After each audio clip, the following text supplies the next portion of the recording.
very good evening to all of you. I welcome you to BYJU'S exam prep. So CAT 2022 response sheet is out, and here we are with a detailed discussion of the papers, right? So today we are discussing slot 2. Saral sir has already discussed the ILR and QA with you. So yes, let's talk about VARC now. I hope I'm clearly visible and audible. Need a thumbs up or something from your side?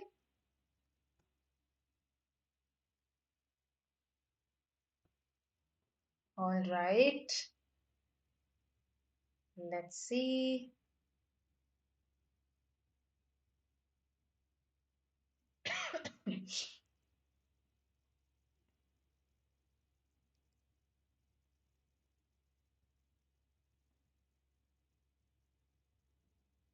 Perfect. Okay. Hi Raghav, welcome to the session. Let's discuss the VRC section. You can always ask me if you have queries in particular questions, right? I'll address them in much more detail. Okay. Otherwise, we'll look at the RCs. I'm assuming that you've read the RCs. Still, I'll give you some time to read them and then we'll discuss the questions. Right. That's how we'll proceed today. Hi Krishna, welcome to the session. Right. So the agenda is quite clear to you by now. Now, this was your first RC passage. I mean, in some of the, for some of you, this was your first RC passage. For many of you, this may not have been the first RC passage that appeared on your screens, right? This was about something called musicking. Yes, the premise being that all humans, in a way, okay, make music. So, personally, I found this to be easier in terms of what it said and more in terms of the questions. Okay, but that could be just I mean, it could just be a personal thing because for some students, they said that they found the cephalopods passage and the engineering passage to be easier, while they found the musicking one and the social institutions one to be more challenging, right? So it's entirely up to you. Whatever, see, that's why I tell you that you should prioritize your passages. So for instance, this sort of appeared interesting to me, so I prioritize this over cephalopods and social institutions, of course, right? Okay, so read this, go through this slide very quickly, okay, and then let's go to the next slide also, 2 slides, and then we'll discuss the questions. Yes, start.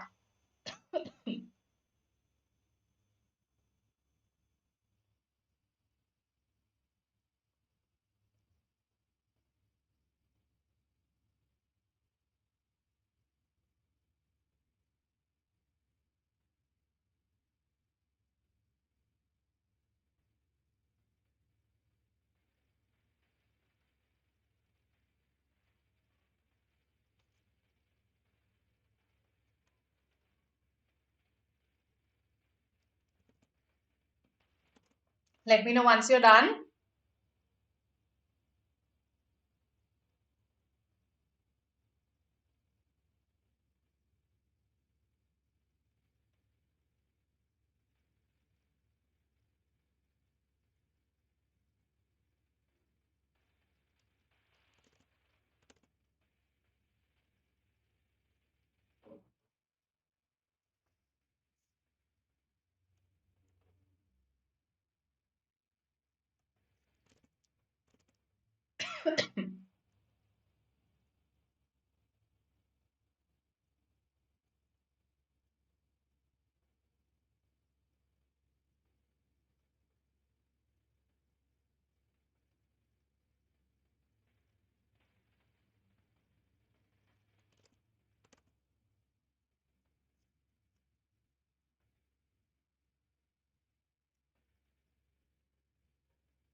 Done.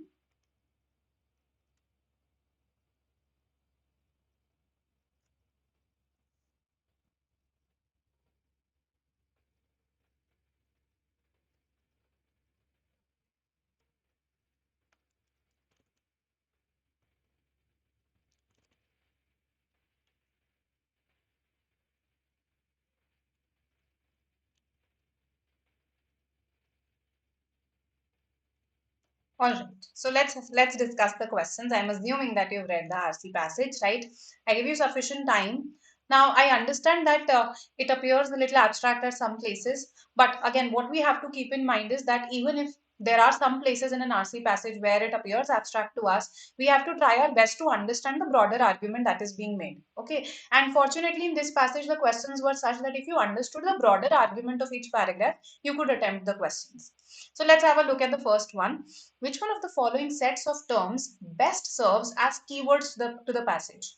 Now, the first thing that I did when I looked at this question was I saw that okay, musicking was something that was mentioned throughout the passage. Yes, the author is focusing on musicking. So, any correct answer has to mention this term, right? And that is how I eliminated option D right away.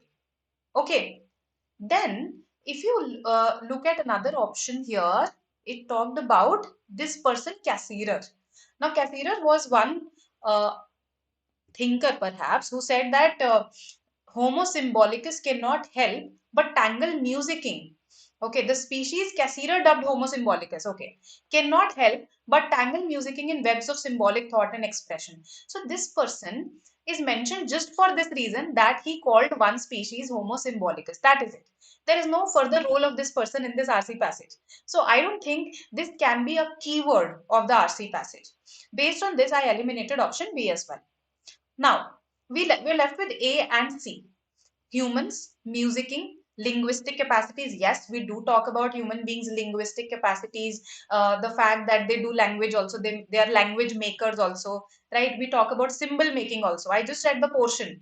Okay, in fact, there is a person, Cassirer, who has called us Homo symbolicus, that we are symbol making creatures. And we do talk about modern humanity also towards the end. So these match the RC passage. So just look at C, and if C is inferior, we reject C. Musicking, cognitive psychology, antique is not really a keyword. We are saying that, okay, the term musicking, the author just gives one sentence where he or she says that, okay, I am going to use the antique word musicking.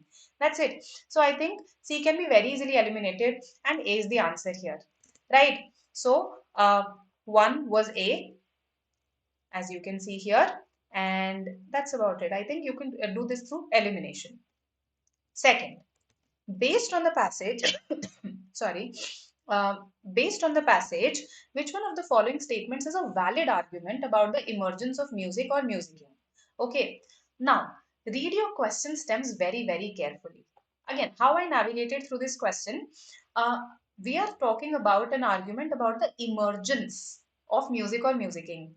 And if you see here, no, there is just one option that clearly addresses this emergence of music or musicking, which is this, because it talks about how music emerged, right? So here the answer is A, okay, and this is something that you could have verified also, because see here the author talks about actually introduces the issue of the emergence of music, and in this paragraph and this particular tale, right, the author talks about the emergence of music. So the only argument that relates to these two paragraphs is the first argument, right? That 20,000 years ago, human musical capacities were not very different, right? And this is something that's written also in the RC, that if we look back 20,000 years, a small portion of this long period, okay, if you compare it to 200,000, right, we reach the lives of humans whose musical capacities were probably little different. See, grammar can help you. Yes, little means negligibly different here. It's a negative term, that they were negligibly different. They were not very different from our own, right? So that is why first is substantiated. It is about the emergence of music or musicking. Okay, A is the answer here. All right. Coming to three. Think beyond all the qualifications that might trail after this bold statement. A bold statement is basically a sweeping statement, a generalized sort of a statement, right? A statement that does not have any conditions attached to it, right? That is a bold statement. Anyway, even if let's say you didn't know what a bold statement is, it's not relevant really, because we can go back and read this part and we'll understand what the author is trying to communicate in this quoted extract. So let's just have a look as to what the author is trying to communicate to us.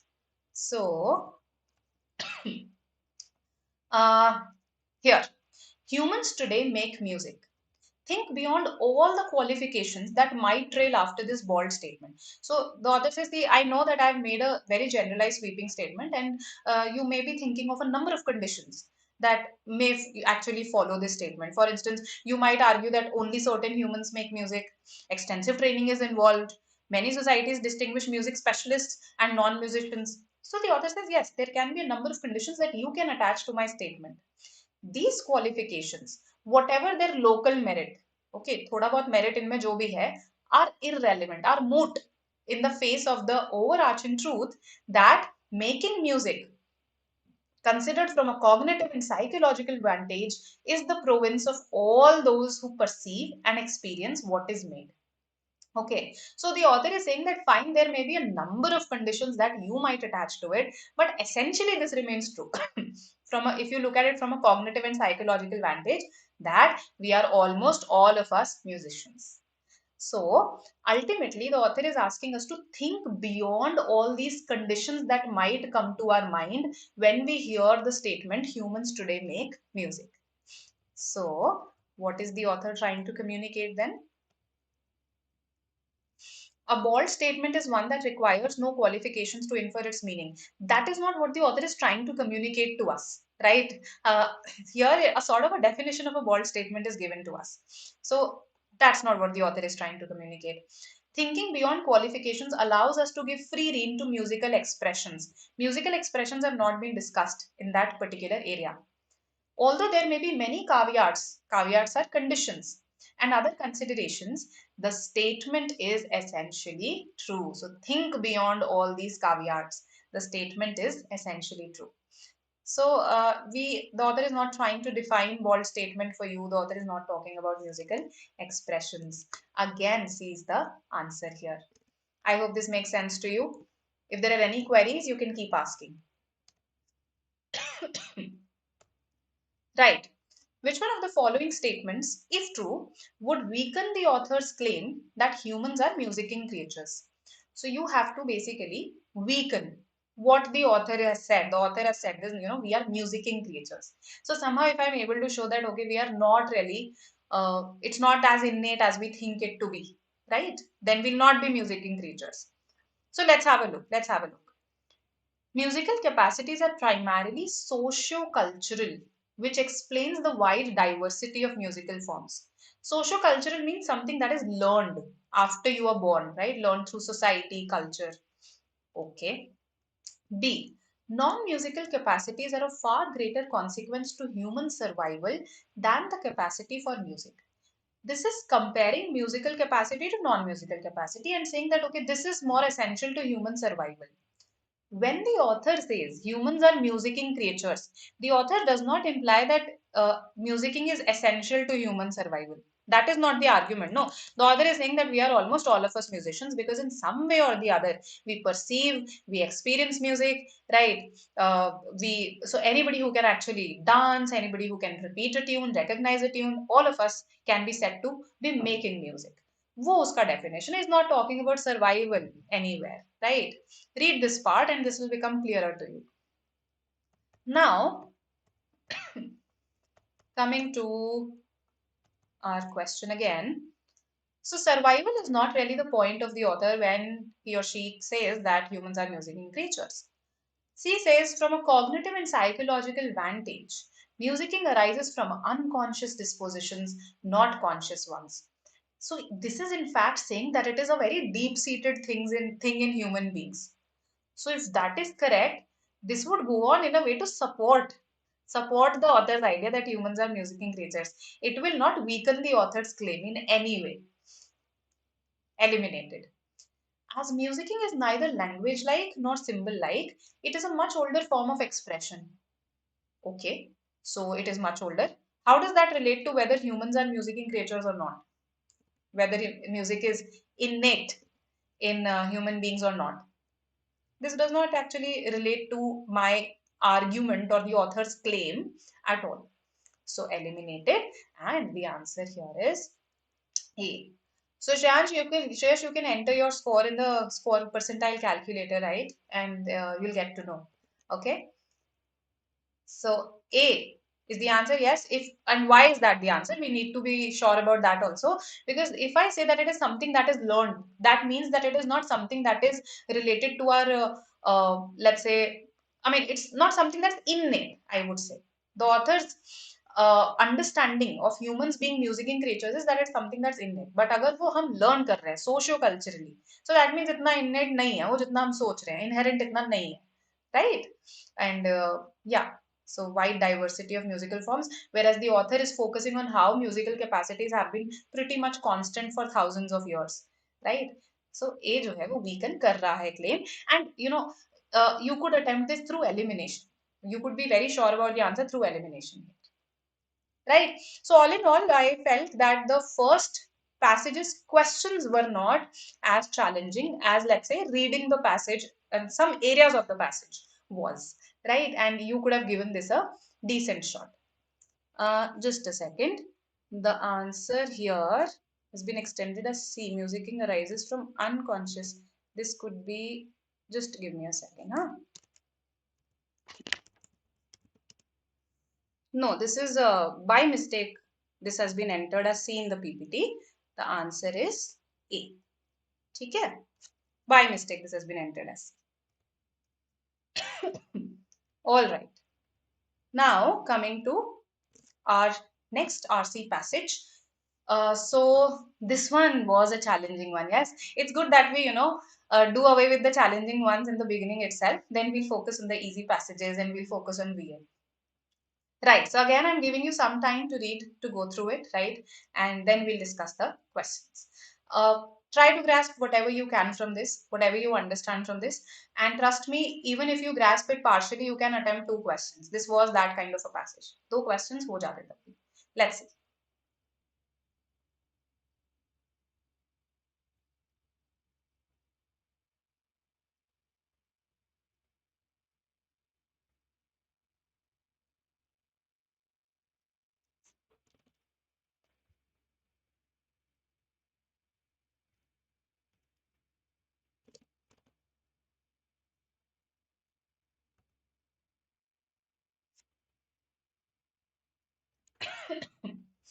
So, see, broadly, if you look at this passage, when I looked at this passage, no, I realized that there was a lot about institutions, right? Institutions. So it felt like throughout the passage, the author was focused on institutions. So that much became clear to me on even skimming through this passage, right? Also, for specific questions, then I refer to specific areas, right? So, for instance, here we talked about how institutions are mixed, so there are mixtures are the norm, right? We talk about stock exchange and joint stock companies, so there's a question there on stock exchange and joint stock companies. So for that I read this portion. So I basically skimmed through this passage in the exam and I realized that the author is talking about various institutions, various kinds of institutions, their nature, how some of them, there is this overlap. All of that is being discussed, and towards the end the author calls language an institution, right? Then I went to the questions. Now, the author, this was a specific question. So, in case, let's say, this was a difficult read for you, you could have skipped this question, right? In case, however, you read the whole passage, you invested time in this, let's have a look at what the answer is. All of the following inferences from the passage are false, except. That means I have to find what can be inferred. What can be inferred, right? So again, let's proceed through elimination because that will be the best choice, particularly because we found it a difficult read. A. As concepts, culture and tradition have no analytical, explanatory, or expository power, especially when they are treated in isolation. This is false as per the passage. Let's see why. Okay, the opposite of this is written. Yeah. It is usual in social thought to treat culture and tradition as from different different from, although alongside institutions. So we treat them as different from institutions, right? Usual, that's the usual practice. The view taken here is different. So the author says, see, my view is different. Why? Culture and tradition are subsets of institutions. Okay, they are subsets. So institution is the larger set. Culture is a part of it. Then tradition is a part of it. And why have they been isolated? To analyze them. Analytically isolated for explanatory or expository purposes. So the author is saying that I have treated culture and tradition as subsets of institutions themselves, that they are also institutions for the author. Why I have treated them as separate? Okay, why have I isolated them like this? Because I want to analyze them, okay, for explanatory purposes, so that I can explain it to people. That's it. So if you look at the option now, as concepts, they have no analytical, explanatory or expository power, especially when they are treated in isolation. No, author has isolated them for this purpose, because that way they'll carry explanatory or expository power. So eliminated, false as per the passage. Now, let's look at C and D first, because uh, let's see whether we can eliminate them or not. Institutions like the family, rituals, governance, economy, and the military are natural and cannot be consciously modified. So, if you read this passage in its entirety, this is something that comes towards the beginning only. And the author is saying that while they must have emerged as something spontaneous or natural, we now have consciously modified them. So, even this is false as per the passage. Let me show you that area. Okay.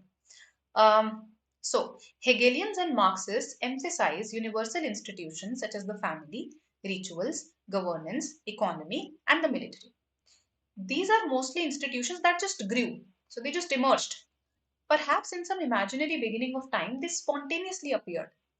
In their present incarnations, however, they are very much the product of conscious attempts to mold and plan them. So, while they must have emerged spontaneously, we have molded them, we have planned them. We have family law, we have established and disestablished churches, constitutions and laws, including those governing the economy and the military. So, see how we have molded them. Okay, now that this is clear to us, we know that this is false, that we have consciously modified them, we know that. The institution of friendship cannot be found in the institution of joint stock companies, because the first is an informal institution while the second is a formal one. Again, the author has very specifically stated that mixtures are the norm when it comes to institutions, right? So I'll show you that place where the author says this. Yeah, I think I highlighted this earlier also. So the author says that, within a particular institution also, there can be these overlaps. See, there are some institutions that come in both informal and formal variants, as well as in mixed ones. So it's not like if friendship is informal, it can have no overlap with a joint stock company, right? For instance, what if a joint, just giving you an example out of the passage, what if a joint stock company has been set up by two friends, right? Or what if the various transactions that are happening in a company are a product of people's friendship with each other? So that's why the author says that mixtures are the norm in institutions. तो ये भी गलत हो गया फिर, है ना? तो हमारे पास बी बचा. We're left with B, and B is indeed the answer, right? So natural language refers to that stage of language development where no conscious human intent is evident in the formation of language. जब human intent नहीं होती language में, उसके development में, तब हम उसे natural language बोलते हैं. That is what this is saying. So let's have a look. And yes, here we have discussed natural languages. The author says natural languages are typical examples of what Ferguson called the result of human action, but not the execution of any human design. So, natural language emerged as a result of human action, but there was no human design or human intent in it. Okay, so yes, this is something that is that's true as per the passage, in fact. So, definitely it can be inferred, right? So B was the answer here, but this required your knowledge of multiple areas and correct understanding of multiple areas of the RC passage. So in case, let's say you found this difficult or you skimmed through the RC passage, you could have considered skipping this question. Okay. B, Bangalore. Now, in the first paragraph of the passage, what are the two characterizations that are seen as overlapping but not congruent? Okay, two characterizations, this word is mentioned there, that are overlapping but not congruent. So let's have a look in the let's go to the beginning. Yeah, so here comprehension was required. Now we begin with the emergence of the philosophy of the social sciences. Okay, the field of social sciences. Philosophy of a field is basically all the theories that form the core of that field, right? So, how did the philosophy of social sciences emerge? Okay, it emerged in the form of an arena of thought, an area of thought, and as a set of social institutions. And as a set of social institutions, right? The two characterizations overlap but are not congruent, but they are not the same, right? Academic disciplines are social institutions. So here the author is trying to tell you how they overlap, how they do overlap, right? That how they are social institutions. So when we say an arena of thought now, that means a field of study. That means an academic discipline here. So grasping that was required to answer this question. So when I say an arena of thought, I mean an academic discipline here, a field of study here. So once you realize this, you understand your answer also. In case, let's say you didn't grasp this during the exam, then you could have eliminated to some extent. Let me show you how. Um, so the author says that two terms are overlapping but not congruent within this philosophy. Basically, as a form of this philosophy, how did this philosophy of social sciences emerge? As two variants, as institutions and as arena of thought. तो अब ये इसी के तो parts हैं, so I can't say this, no. This term itself cannot be seen as the characterization. हम characterize ही इसी को कर रहे हैं, right? So ये outrightly eliminated. Then individuals and social structures is something that's basically individuals is not something that's discussed at all here. Yes, eliminated. We are left with B and C. An arena of thought and academic disciplines. Actually, an arena of thought is a field of study. It is an academic discipline. And it misses out on something very important, something that the author keeps on saying throughout the passage, institutions. So, institutions had to be a part of this answer. And that's why C is the answer here. So, through this elimination and approximation, you could have still attempted this question. Okay. Hope this is clear to you. And let's go to the next one. Consider the fact that the stock exchange and the black market are both market institutions, one formal, one not. Which one of the following statements best explains this quote in the context of the passage? So basically here again you could have gone back and you should have seen why the author gives this example, and that would have helped you to answer this question. So if I go back to the place where this is mentioned, the author is trying to make a claim there. Yes.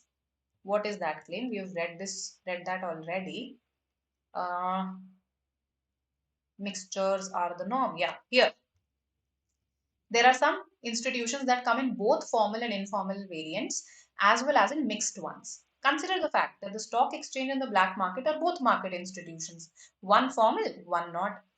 Consider further that there are many features of the work of the stock exchange that rely on informal, non codifiable agreements, not least the language used for communication. To be precise, mixtures are the norm. So the author is trying to show us the mixed characteristics of institutions, that they can be a mix of formal and informal, right? So once I realize this, let's have a look. Market instruments can be formally traded. We are not talking about market instruments at all. Okay, they are both organized to function by rules. Is it? Are there, I mean, because here first of all I did not discuss rules in the passage. Also rules would mean that they are very formal institutions, right? So even that is not implied. The stock exchange and the black market are examples. See, even this was your clue. Okay, because when the author says consider, the author is giving examples, right? So the stock exchange and the black market are examples of how even within the same domain different kinds of institutions can coexist. Okay, so even within the same domain different kinds of institutions. So black market is also a kind of a market, stock exchange is also a kind of market, right? But they are institutions of different kind and they can coexist, right? So absolutely C is the answer here. They are both dependent on the market to survive. Survival has not been discussed. Rules have not been discussed. Market instruments have not been discussed. Yes. So our answer here is option C. Okay. No, Krishna, do you have any particular question in mind where you feel that the answer extended is not correct? I did not find any such questions in VARC. Okay. So C is the answer for 7. Now, the last one, essence of the passage. So I felt that this one was a very easy question, okay, and somebody who had even just skimmed through the RC could have attempted it, okay. So the joint stock, the market wala question, this question, again through just knowledge of limited area, you could have attempted this. Then even this essence of the passage question, again, if you skim through it, you could realize that it was all about institutions. Yes, so it was not just about stock exchange and the black market. Those are just examples. It was not just about culture and tradition, that is mentioned in just a couple of sentences. Language is discussed only in the last paragraph, so that's not the whole point. The whole point is to talk about institutions, that they're structures that serve to coordinate the actions of individuals. And this is something that the author has stated also. Okay.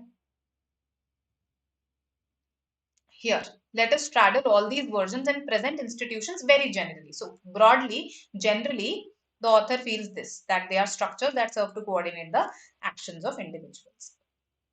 Okay. And the author has been discussing them throughout. So, definitely, this is the essence of the passage. All right, then. These were the two trickier ones. All right. Good evening, Arpan. Uh, this is slot 2. We are currently analyzing slot 2. Just a second. And seeing that it's clear to the filler, don't have any effect from it. What do you suggest? So, Arpan, I'll have to see that question from slot 1. Then only I can comment. Okay. Then only I'll be able to comment on it. Right. Is my screen frozen?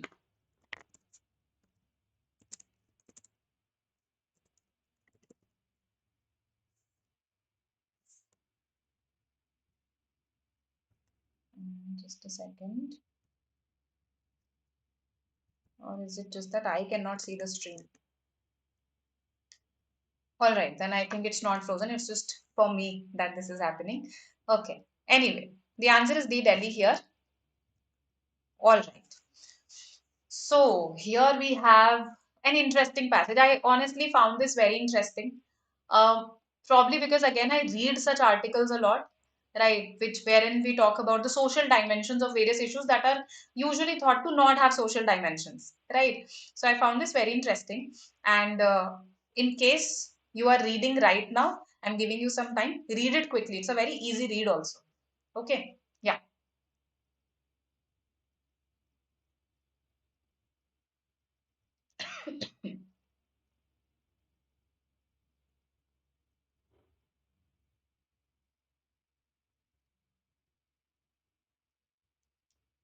So this sentence here was very important, right? This is known as technical social dualism. The idea that the technical and social dimensions of engineering problems are readily separable and remain distinct throughout the problem definition and solution process. That okay, technical is one thing, social is the other thing. They are separable, easily separable. Right. So that's why sometimes we give less importance, okay, uh, to the non-technical parameters, to the social parameters. That is what the author goes on to discuss. The author talks about how the marginalized, how when we do this, we can actually end up discriminating against the marginalized, okay, underrepresenting them in some cases, okay, how this can encode social inequities, the decisions that are made on such basis, right? So all in all, a very interesting RC passage, and I'll just show you how the questions were. I mean, again, the questions were also pretty straightforward here, right? Then now the author also talks about how things are changing. In the last paragraph, the author mentions that, authors are professors are working to embed societal needs in their pedagogy. So things are changing. It's not like it's the problem just exists as it is. Okay. Now let's have a look. We can infer that the author would approve of a more evolved engineering pedagogy that includes all of the following except. So basically, what is it that the author will not approve of? ये बताना था, right? What in the pedagogy the author would not approve of. And again, the answer became very easy because of the fact that the author defined technical social dualism right in the beginning. What was technical social dualism? Dualism. It said that they are two separate things. Whereas the author tries to advocate that, see, these are not as separate as you think them to be. Whatever you are doing in the technical field has social implications. So you should embed this social thinking in your technical, development, etc. So that is the author's argument. So will the author support moving towards technical social dualism?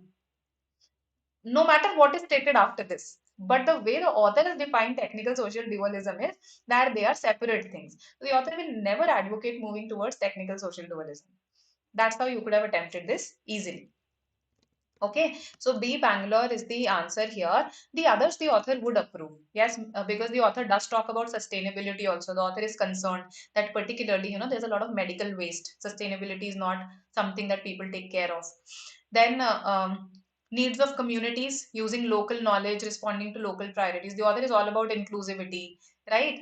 And a more responsible approach to technical design and problem solving. So currently there is a focus on speed, low cost, bringing it to scale.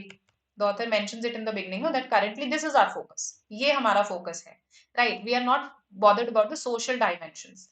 So yes, the author would approve of a more responsible approach to technical design than just this focus. So B Bangalore is the answer here, right? Not a difficult question because of the options. Okay. Hope this is clear.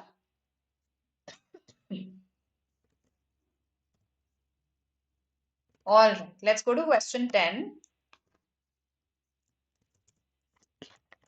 Just a second. Let me just check once again if I'm visible and audible to you because my stream has frozen here. So I'm just constantly unsure of it. Okay. So 10 says all of the following are examples of the negative outcomes of focusing on technical ideals in the medical sphere except. Okay, so what is not an example? Three of them are related to the negative outcomes. Okay. Neglect of research and development of medical technologies for the diagnosis and treatment of diseases that typically afflict marginalized communities. So, if you notice this, we have talked about this in the passage, right? See this. Many technologies for systemically marginalized people have not been built because they were not deemed important, such as better early diagnostics and treatment for diseases like endometriosis, a disease that afflicts 10% of people with uteruses. And we hardly question, so this is now about sustainability. ये तो environment पे आ गया होता है. But if you see this, we are saying this only, no, that we haven't really bothered about creating technologies for those diseases that affect only some people, only a small number of people, right? Or groups that are traditionally marginalized. Yes? तो ये तो negative outcome author ने बोला है, so this cannot be the answer. Now, coming to B, exclusion of non-privileged groups. Exclusion of non-privileged groups. Just a second. Just give me a second, huh?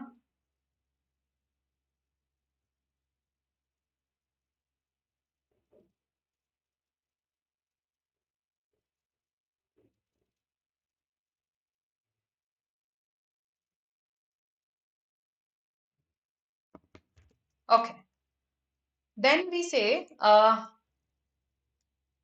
exclusion of non-privileged groups in clinical trials, which leads to incorrect drug dosages. Even this is mentioned. Okay, that non-privileged groups are not included. This was here. Here. Most FDA approved drugs. Okay, so I am audible, but my video is stuck. I don't know why this has happened. Just a second.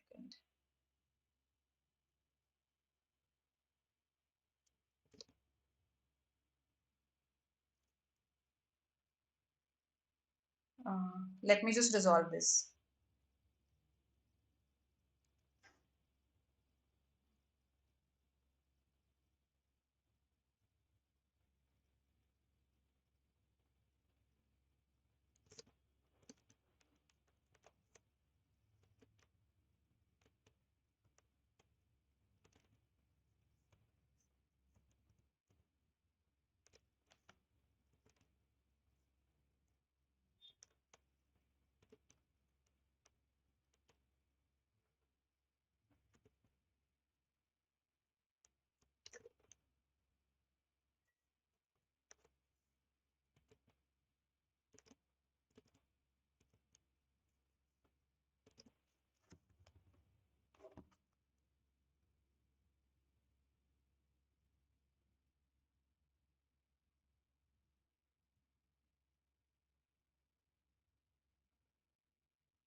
Uh, just resolving this, okay? Just give me a couple of seconds.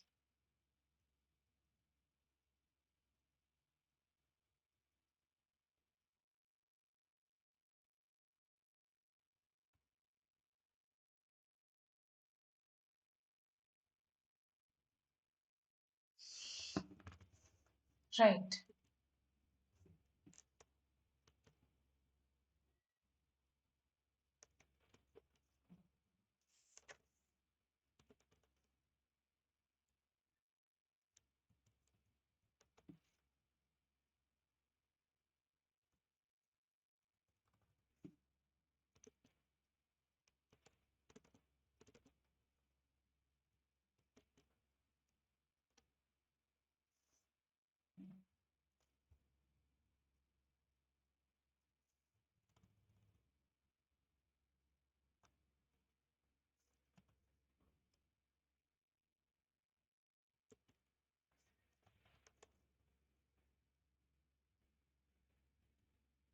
Uh, what do you say? Should I carry on like this? Should I wait?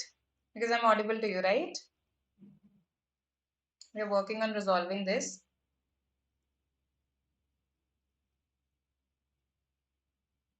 Yeah, okay. I think I'm back.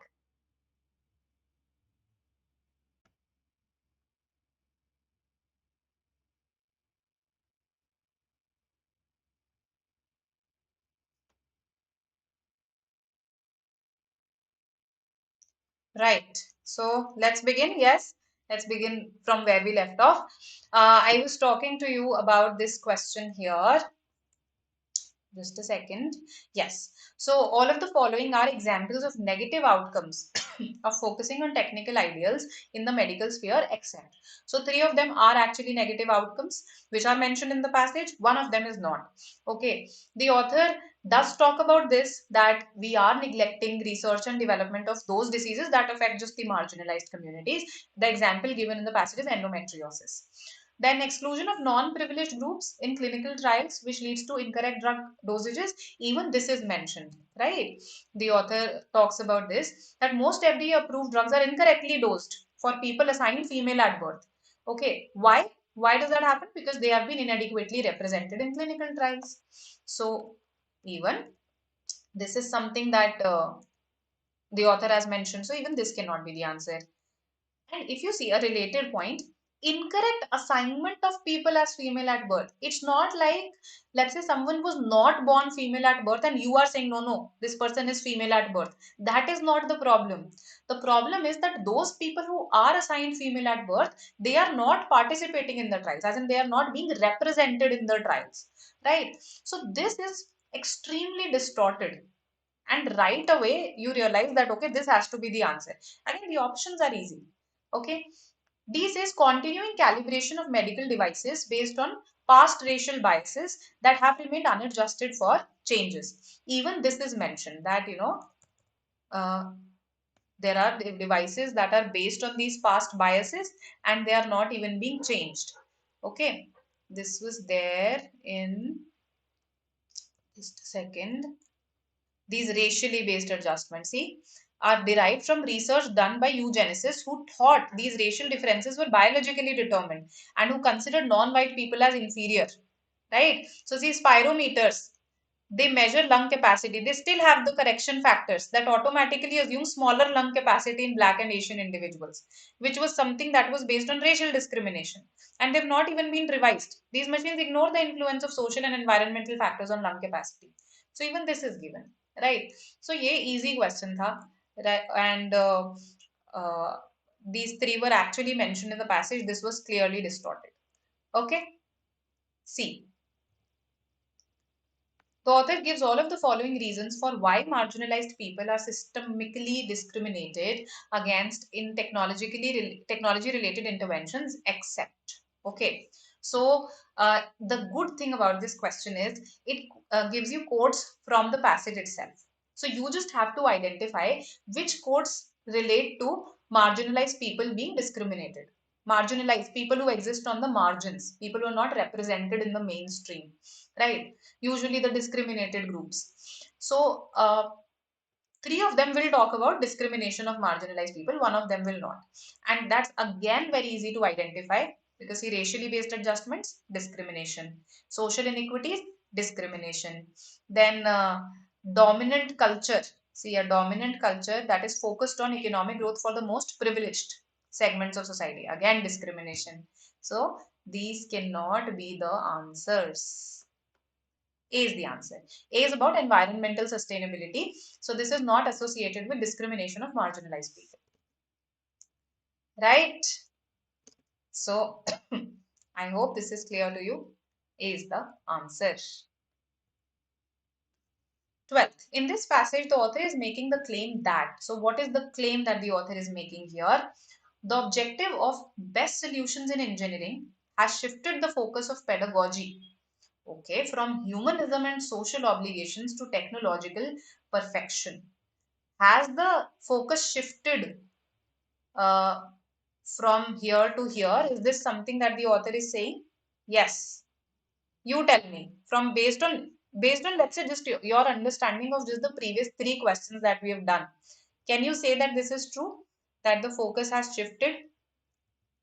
The author in fact talks about how pedagogy today is now trying to incorporate even the social dimensions. So this is actually going in the other direction. This cannot be the answer. Technical social dualism has emerged as a technique for engineering students to incorporate social considerations. No, dualism means that we are treating them as separate. They are not incorporating it through technical social dualism. Engineering students today are taught to focus on objective technical outcomes independent of the social dimensions of their work. That is something that is true as per the passage. Let's compare it with D. Engineering students today are trained to be non-subjective in their reasoning as this best enables them to develop much needed universal solutions. Okay, no. This part here becomes wrong because the author says that they are not in fact developing much needed solutions through this approach. They are ignoring certain sections, discriminating against certain sections. So the best bet is C here, based on eliminating the other options. This is something that the author does discuss, that how engineering students today are being taught in such a manner that they are excluding the social dimensions of their work. Hence, option C. So, in my opinion, easy options in this one. All right. Coming to questions 13 to 16, we talk about cephalopods here, right? I think octopus is something that's mentioned just in the first uh, paragraph here. Otherwise, the rest of the paragraph passage is devoted to cephalopods. So, octopuses belong to this category called cephalopods. Cephalopods again belong to this category called mollusca.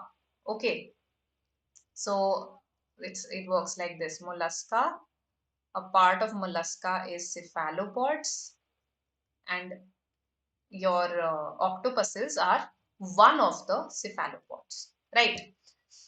I would say that this was simple in terms of the fact that it was an argumentative sort of a passage that told you that how cephalopods are different from their class mollusca, right? How they have a higher cognition, okay? And what do they do with this higher cognition, right?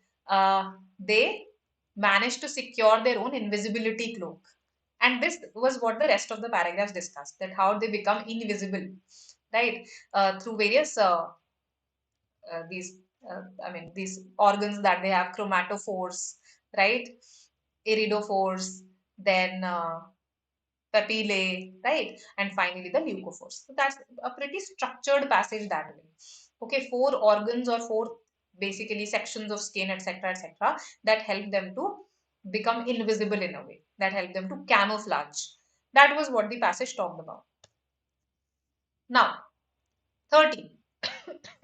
All of the following are reasons for octopuses being misfits, except. So that means three of them are the reasons, one of them is not the reason. Let's see what reason is mentioned in the first paragraph itself. We say octopuses are misfits in their own extended families.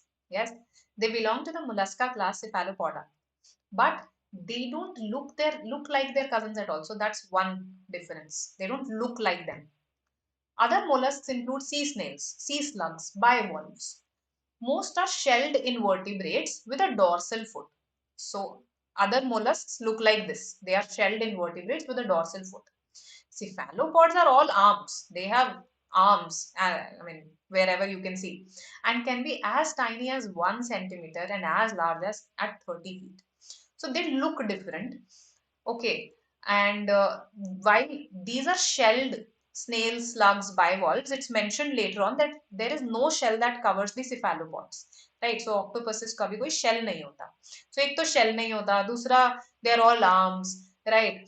And see, some of them have brains the size of a walnut, which is large for an invertebrate. So that means uh, these cousins of theirs, snails, slugs, bivalves, they probably don't have this larger brain. That's why this has been mentioned here in a paragraph that talks about their being misfits. So one is their look, so basically their shell, their arms, and the other is about the size of their brain. And therefore, perhaps because of the size of this brain, they also have higher cognition, right? So these are some of the differences that are mentioned in the passage. Now, I understand that the passage does talk about this also, that pretty much everything feeds on cephalopods, including humans. But that is not what makes them a misfit. That is not what makes them a misfit. This is a characteristic, but it's not something that makes them a misfit. Misfit वो अपने appearance और अपने brain की वजह से, ठीक है? So this is the reason why they are a misfit. So this cannot be the answer. Misfit cannot be the answer. Higher intelligence, brain size, misfit, therefore cannot be the answer. The answer is this, C. They're consumed by humans and other animals. Right? I hope this makes sense. All right. Perfect. Perfect then. Let's have a look. Question 14. Which one of the following statements is not true about the camouflaging capability of cephalopods? So what is not true? They can change their texture. This is mentioned in one paragraph. They can change their color, and again mentioned in another paragraph, and they can blend into the. So again, a paragraph deals with it. So C is the answer, that they take the color of their predator. This is not there in the passage. This is alien to the passage. So of course this is not true. Yes. So ये तो बहुत easy, a sitter that everybody should have attempted. Okay. Coming to 15, based on the passage, we can infer that all of the following statements, if true, would weaken the camouflaging adeptness of cephalopods, except. So that means 3 of these will weaken their camouflaging capability. One of them will not weaken. One of them will probably have no effect. Okay, will not weaken their camouflaging capability. Okay. Let's have a look at this. I mean, again, based on different paragraphs. The temperature of water at the depths at which cephalopods reside renders the transmission of neural signals difficult. Why do they need these neural signals? Any idea why they need these neural signals? Yes, tell me. They send these neural signals. So, these are connected to the brain by a nerve. When the cephalopod wants to change color, the brain carries an electrical impulse through the nerve to the muscles that expand outwards, pulling open the sacs to display the colors on the skin. So that means it sending of neural signals is important for it to actually change the colors, right? Right. So basically, it's changing colors here, and neural signals are important. Right. So I mean, even if you grasp the paragraphs broadly, no, एक broad understanding हर paragraph की अगर हो गई, then also you can eliminate in this passage. The hydrostatic pressure at the depths at which cephalopods reside renders radial muscle movements difficult. Okay, even radial muscle movements are mentioned. Okay. So let's see where the radial muscle movements were there. Circle. Yes. These sacs have a network of radial muscles, meaning muscles arranged in a circle radiating outwards. And these radial muscles then are connected to the brain. No. So अगर ये भी इस activity में भी problem आई तो भी वो camouflage नहीं कर पाएंगे. Yes. तो वो colors नहीं ले पाएंगे. So even this is something that we can eliminate. So while the terms may appear technical, radial muscles, etc., etc., you just had to see that what all is helping them. Okay, brain, there is a transmission that is happening. Okay, a transmission of neural signals. Radial muscle movements are happening. Light reflects the colors red, green, and yellow at the depths at which cephalopods reside. So if light is reflecting those colors, yes, then how does it weaken their camouflaging adeptness?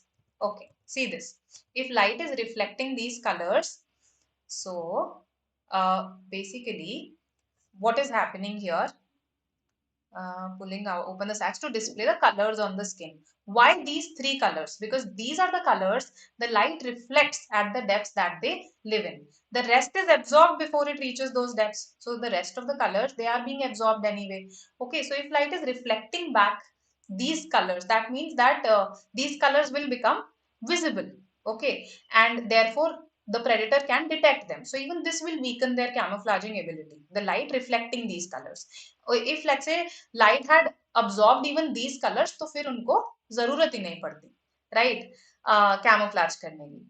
So even ये weaken कर रहा है. Actually, the answer here was pretty straightforward. The number of chromatophores in cephalopods is half the number of iridophores and leucophores. How does it affect their camouflaging capability? They could be twice, they could be half. As long as I do not know how many of these are really required, what is the ratio required, I can't say whether it weakens, whether it strengthens their camouflaging capability. So in the exam, to be very honest, I didn't even think so much what I'm actually demonstrating to you. I just saw कि ये number तो affect करेगा ही नहीं, and I marked this. Okay, also I broadly remembered reading about neural signals and radial muscles at that point, and this was very specifically mentioned. ये काफी major point था. First जो reason था उनका, first कैमोफ्लैजिंग का, chromatophores का. So that's how I recalled कि ये तो सब पढ़ा है. This is something that's not really going to have an impact. So A is the answer. Okay. So while some words can get technical, they didn't affect your attempting of the questions. Based on the passage, it can be inferred that camouflaging techniques in an octopus are most dissimilar. So किससे बिल्कुल match नहीं होती हैं. See, they don't look like their cousins, sea snails at all. Also, cuttlefish, squids, and polar bears. They are similar to these three in some respect or the other. All the three have been mentioned for some similarity or the other in the passage. You can go back and verify.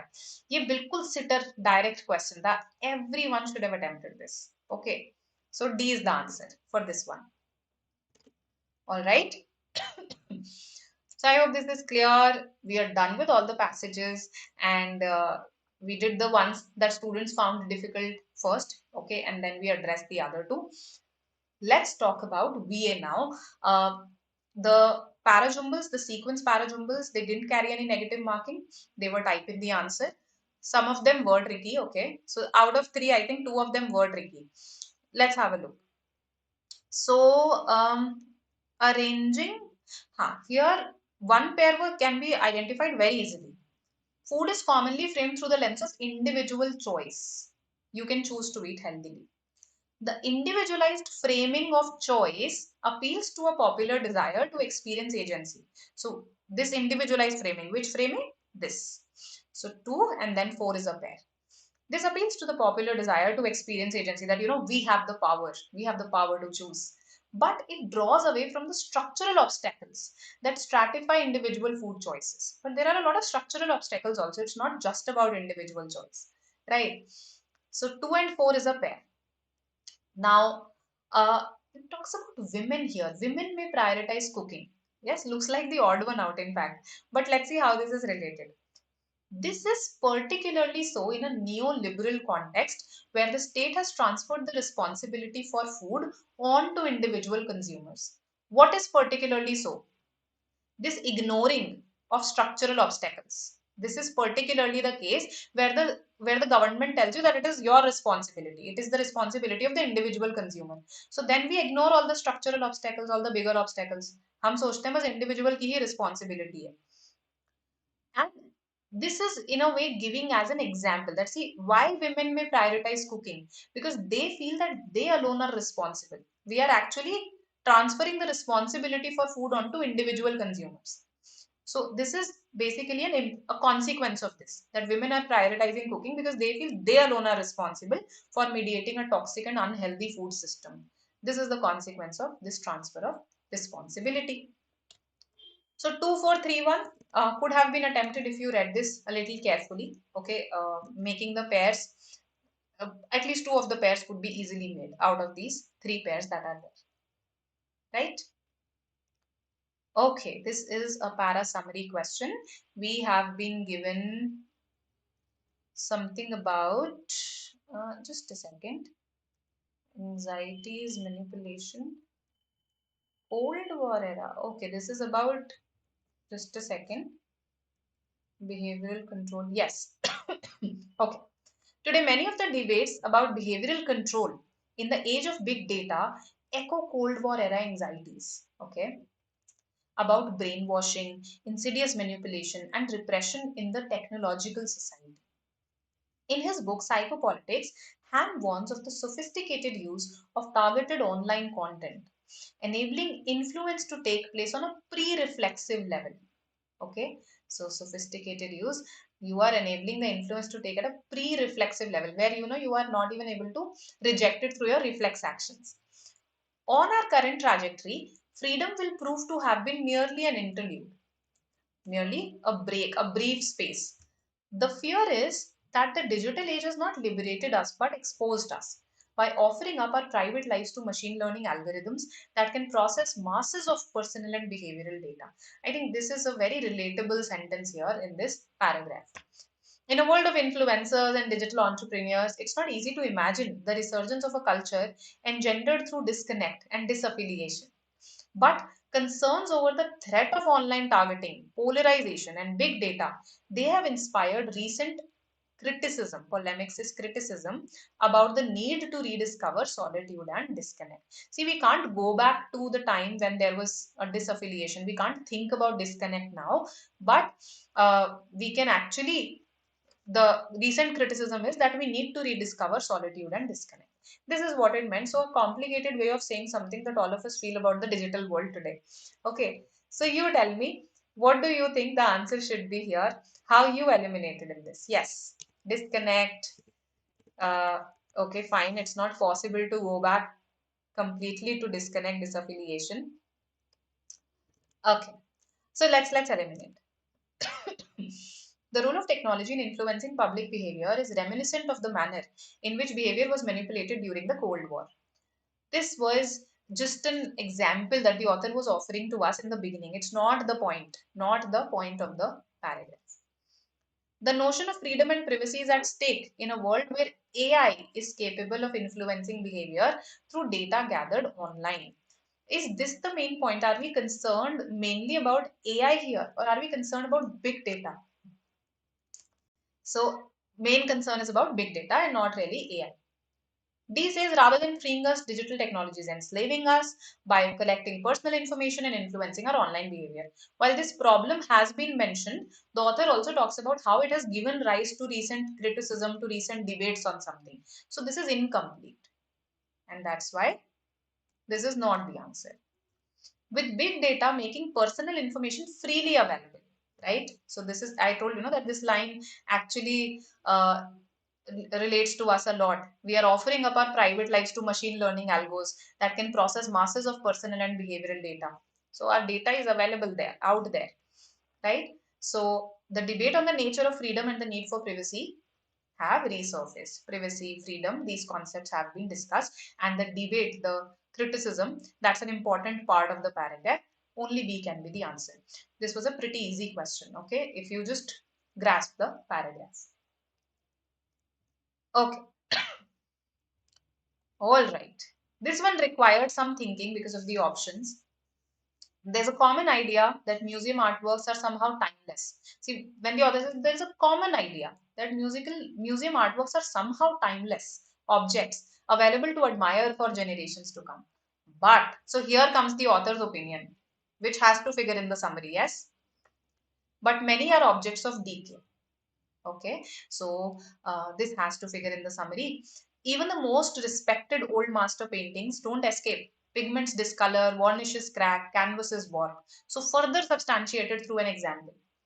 This challenging fact of outward life is down to something that sounds more like a thread from a morality tale, inherent vice. That there is an inherent sort of a flaw, okay, in paintings or in artwork, not just paintings here. Then the author gives an example of an artwork where the author uh, basically, I mean, the name of the artwork was the physical impossibility of death in the mind of someone living. Okay, so he tried to show this through a shark, but then the pigments that he used, because of that, the shark itself started decaying. Okay, the artwork, the shark in a way, began to decompose quite quickly because he had not used the right kind of pickle to preserve the giant fish. So the argument is about the decay of artwork, that artwork is not timeless. Artwork decays. Artwork needs to be preserved. Okay, there have to be efforts at its preservation. Okay, so I think now the answer is pretty much clear to us. And artworks may not last forever. They are not timeless, mentioned. They may deteriorate, mentioned. And the challenge is to slow down their degeneration. Okay. This is false because the author does not think that they are timeless. Then forever, extreme. Museums are left with the moral responsibility of restoring and preserving the artworks, since artists cannot preserve their works beyond their life. Alien, additional to the paragraph. So ये भी eliminated. Answer क्या बचा? B. So through elimination, this could have been attempted. Okay.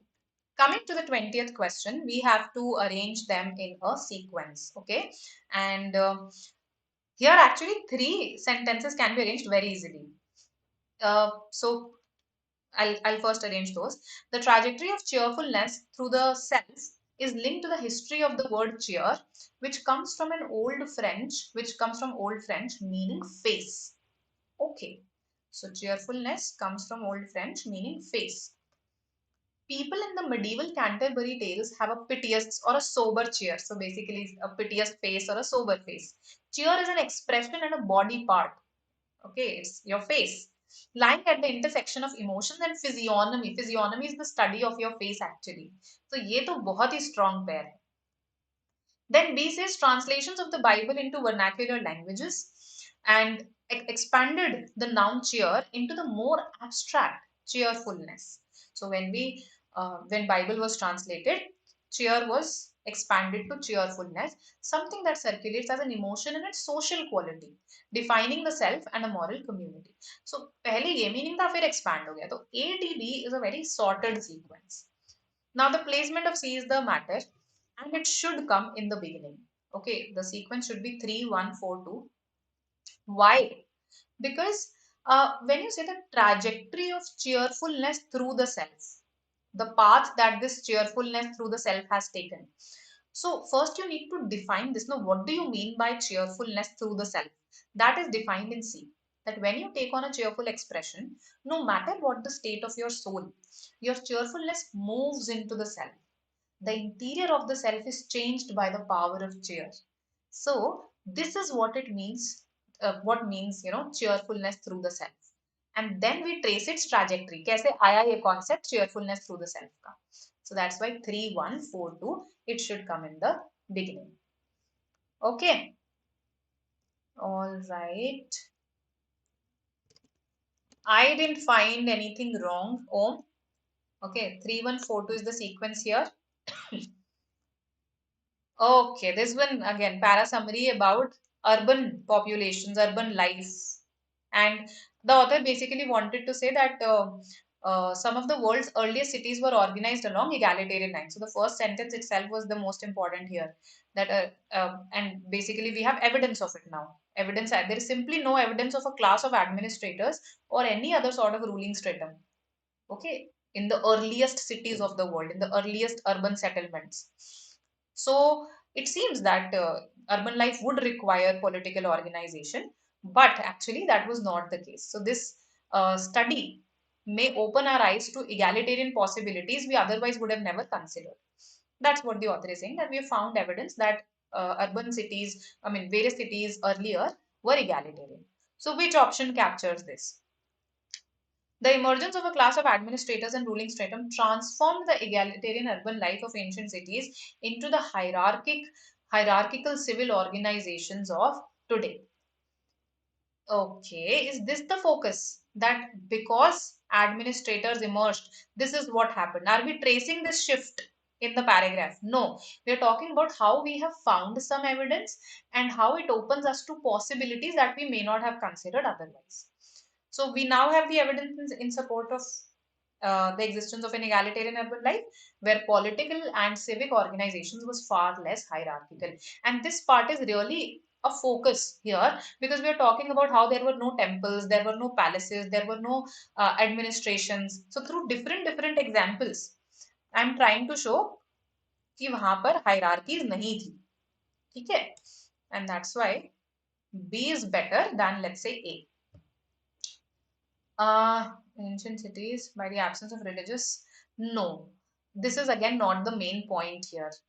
Okay, that we are trying to find, we are trying to conclude this, that okay, because there is nothing religious, nothing regal, that's why they are not hierarchical. We are not trying to conclude that in the paragraph. Okay. Also, we do not hold any such assumptions as per the paragraph. We are not discussing any such assumption that we had, that urban settlements always involved hierarchical, political and administrative structures. ऐसा कोई assumption, extreme assumption वो भी हमने नहीं लिया है. तो ये eliminate होके B आ गया आंसर हमारा, right? B is the answer here. Though it was, I think, slightly tricky because some students could have got confused in this. Far less hierarchical. They must have started thinking, were they hierarchical or not, or is it a matter of degree? But we had to attempt this through elimination, right? Would have been tricky for some of you. This one was an easy parajumble. Okay, why it had a problem solution structure? बड़ा ही clear cut problem solution structure था इसमें, right? And we first talk about that how, whenever we talk about environmental collapse, we just talk about cutting down emissions. That is always the refrain, cut down emissions. But then the author says that, see, biodiversity loss and ecosystem collapse are caused by myriad and diverse reasons. Okay, it's not just emissions that are causing it. So then the author gives examples as to what all is causing it, from chemical pollutants to the damming of rivers to invasive species being transported through global trade and travel. Every environmental issue is different. Okay, and therefore requires solutions accordingly. So clearly, our environmental crisis requires large political solutions, not minor technological ones. So instead of focusing on infinite growth, we could consider a path of stable state economies while preserving markets and healthy competition. So clearly, we require large political solutions. And What do these solutions require? What do we have to do to actually implement these solutions? We require legislation, okay, that recognizes the rights of future generations and other species. So again, even if you didn't read D and C, even if you didn't understand them thoroughly, also no, the structure was such. पहले problem बताई, ठीक है, example दिया, हाँ, that okay, these could be the reasons. Then we say, okay, we need large political solutions, and what would these solutions require? Legislation. So that's how you could have attempted them. Attempted this. 2143, not a very challenging question. Okay, and yes, these two were the easiest perhaps in VA. Okay, sentence para completion of sorts. Okay, but with a twist. You had to plug in this sentence. Okay, and there were four places where you could plug it in. One of them was the correct place. This was what was years in the making, but fast tracked during the pandemic when people started being more mindful about their food. He explained it. So this one was such a big clue, no? He explained. That means one person is talking here, right? And this is there here. For Karmakar. Karmakar is a person who's saying that there is a renewed interest in ghee. And it is emblematic of a return to basic movement in India. Return to basics. Okay. And this was years in the making. This movement was years in the making. It's not like it's just a very sudden phenomenon, but it was fast tracked by the pandemic. तो ये बड़े easily यहाँ पर plug in हो गए. Okay, सी sentence. Most कौन है ये? Most were first time users. And if you see, okay, so here also we talk about users, fine. Then we do not talk about users as such here. Basically, see, if you read the sentence carefully, no, most were first time users of a tablet and a digital app, right? That means it looks like, we are conducting some sort of a survey or a study, and in that most of the respondents, let's say, or most people were first time users of a tablet and a digital app. So this matches option 4 here. We piloted Aage Badhe in early 2021 with over 400 women from rural areas. Most were first time users. Okay, so option 4 is the only place where it makes sense. You can try plugging it in the others. It won't make as much sense as here. A very easy question again. Okay. So I hope all these questions are clear to you. If you had a query in any of the questions, okay, in any of the passages, that is sorted now. And yes, I hope this helps you. We have a MyCat 23 exam analysis on the 3rd of December. So catch us live at 2:30 p.m. We'll talk to you about good attempts, okay, exam pattern, LOD, everything, okay. And the last lap to Snap and IFT is already going on. I'll see you tomorrow at 7 p.m. Let's meet. Let's attempt some questions. Okay, let's revise. CAT 23 comprehensive program.